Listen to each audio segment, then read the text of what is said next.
12টা বাজে দুপুর, এমনি কাজ হয়ে গেছে, ছাদে গিয়ে কাচতে হবে এই চিন্তা করে করেই আমি বসে আছি। ভাবছি যাবো কি করে, তো রোজ শুধু জানলা দেখছি আর বসে বসে জল খাচ্ছি, চুপচাপ বসে ফেসবুক ঘাঁটছি।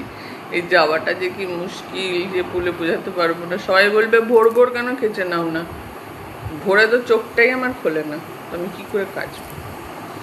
সকালে উঠে কাচতে গেলে হাফ সিঁড়িতে আমি ঘুমিয়ে পড়বো, ও সকালে উঠে আমার দ্বারা হয় না।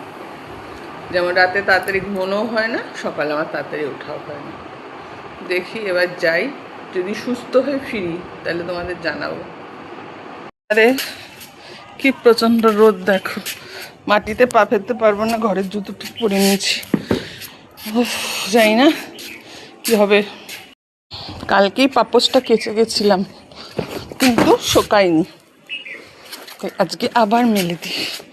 কাচবই যখন একবারের সব নেব। প্রচণ্ড রোদ, প্রচণ্ড রোদ, গামছা নিচ্ছি মাথায় দেবো বলে। চলো তোমরা এইসব আমার ঝামেলা দেখো, এটাই ভালো লাগে। দেখো ঠাকুর ঘরটা আমার ভীষণ ভালো লাগে, এই জায়গাটা এত ভালো লাগে।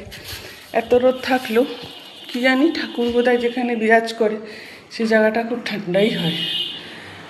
আমি কাজ করতে করতে যে ক্লান্ত হয়ে যাই, এখানে এসে একটু বসে থাকি পাখা চালিয়ে।